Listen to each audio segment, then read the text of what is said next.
नमस्ते दोस्तों। आज हम बात करेंगे इतिहास की एक ऐसे महान शख्सियत के बारे में जिनका नाम सुनते ही दिमाग में युद्ध, रणनीति और विजयी ताकतों की बातें दौड़ने लगती है। जी हाँ, हम बात कर रहे हैं नेपोलियन बोनापार्ट की। नेपोलियन के बारे में सुनते ही जो छवि हमारे दिमाग में बनती है वो एक पावरफुल लीडर और मिलिट्री जीनियस की होती है। तो चलिए आज हम जानेंगे उनकी जिंदगी की कुछ दिलचस्प बातें, उनके संघर्ष और उनकी सफलता के पीछे की कहानी। नेपोलियन बोनापार्ट का जन्म 15 अगस्त 1769 को फ्रांस के एक छोटे से द्वीप कोर्सिका में हुआ था। उनका जन्म एक मध्यम वर्गीय परिवार में हुआ था। उनके पिता का नाम कार्लो बोनापार्ट था, जो कि पेशे से एक वकील थे, और उनकी मां का नाम लेटिजिया था। नेपोलियन के 5 भाई बहन थे और उनका बचपन आर्थिक तंगी के बीच बीता। शुरुआत में नेपोलियन को फ्रांस की मुख्य भूमि पर भेजा गया, जहां उन्होंने अपनी शिक्षा जारी रखी। यहां उन्होंने मिलिट्री एकेडमी में एडमिशन लिया और जल्द ही अपनी मेहनत और जज्बे से अपनी पहचान बनाई। नेपोलियन को बचपन से ही आर्मी में जाने का सपना था। अपनी शिक्षा के दौरान उन्होंने मिलिट्री एकेडमी में दाखिला लिया और यहीं से उनका मिलिट्री कैरियर शुरू हुआ। 16 साल की उम्र में उन्होंने फ्रांसीसी आर्मी में लेफ्टिनेंट के तौर पर अपनी सेवाएं देना शुरू किया। यहाँ से उनका सफ़र लगातार ऊपर की ओर बढ़ा और जल्द ही उन्होंने अपनी रणनीति और लीडरशिप से सभी को हैरान कर दिया। 1789 में फ्रांसीसी क्रांति की शुरुआत हुई, जिसमें नेपोलियन ने अपनी रणनीतिक और मिलिट्री क्षमता को साबित किया। फ्रांसीसी क्रांति के दौरान जब देश में राजनीतिक अस्थिरता थी, नेपोलियन ने खुद को एक महान सेनापति के रूप में उभारा। उन्होंने कुछ महत्वपूर्ण लड़ाइयों में हिस्सा लिया और अपनी ताकत को साबित किया। उनकी बढ़ती प्रतिष्ठा और मिलिट्री सफलता ने उन्हें और भी ज़्यादा महत्वपूर्ण बना दिया और 1799 में उन्होंने नेशनल डायरेक्टरी के खिलाफ विद्रोह किया।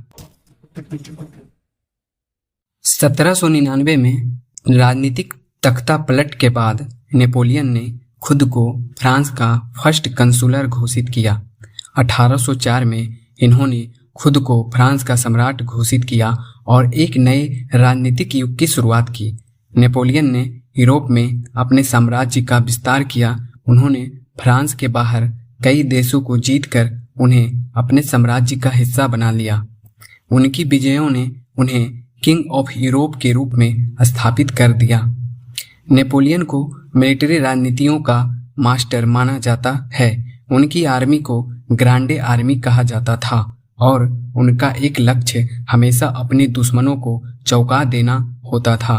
उनके द्वारा जीती गई कुछ प्रमुख लड़ाइयाँ जैसे बैटल ऑफ ऑस्टर्लिटीज और बैटल ऑफ बाग्राम और बैटल ऑफ इलाव ने उन्हें एक मिलिट्री जीनियस के रूप में स्थापित किया। उनका फोकस हमेशा यह था कि वे युद्ध में अपने दुश्मन से पहले हमला करें और उनका मनोबल तोड़कर जीत हासिल करें। नेपोलियन का उद्देश्य यूरोप को अपने नियंत्रण में लाना था। इसके लिए उन्होंने कॉन्टिनेंटल सिस्टम लागू किया, जिसमें उन्होंने ब्रिटेन से व्यापार बंद कर दिया और यूरोप के अन्य देशों से ब्रिटिश सामान की सप्लाई को रोकने की कोशिश की। उन्होंने फ्रांस से बाहर के देशों जैसे स्पेन, इटली, पोलैंड और जर्मनी के हिस्सों को अपने साम्राज्य में शामिल किया। इससे उनका साम्राज्य सबसे बड़ा साम्राज्य बन गया। लेकिन नेपोलियन की सिर्फ एक गलती नेपोलियन के पतन का कारण बनी। 1812 ईस्वी में नेपोलियन ने रूस पर आक्रमण किया। रूस में कड़ी सर्दी और लंबी लड़ाई ने उनकी आर्मी को पूरी तरह कमजोर कर दिया। इसके बाद बैटल ऑफ लिपजिंग में उनकी आर्मी को बड़ी हार का सामना करना पड़ा। 1814 में उन्हें एल्वा आइलैंड में निर्वासित कर दिया गया, लेकिन उन्होंने हार नहीं मानी।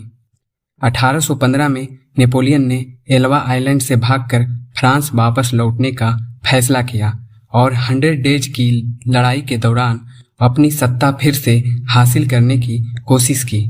हालांकि बैटल ऑफ वाटरलू में उन्हें ब्रिटिश और पर्शियन आर्मी के हाथों हार का सामना करना पड़ा और इसके बाद उन्हें सेंट हेलिना आइलैंड में फिर से निर्वासित कर दिया गया। नेपोलियन की जिंदगी ने पूरी दुनिया को प्रभावित किया। उन्होंने नेपोलियनिक कोड बनाई जो आज भी कई देशों के कानून का हिस्सा है।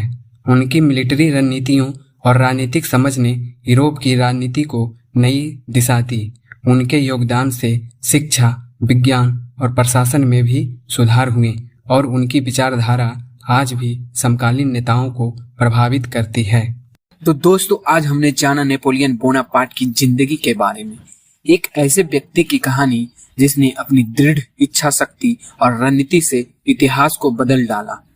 नेपोलियन की जिंदगी हमें यह सिखाती है कि अगर किसी के पास अपने लक्ष्य के प्रति जुनून और समर्पण हो तो वह किसी भी मुश्किल को पार कर सकता है। अगर आपको यह वीडियो पसंद आया हो तो इसे लाइक करें, शेयर करें और चैनल को सब्सक्राइब जरूर करें। ऐसे ही और वीडियोज के लिए हमारे साथ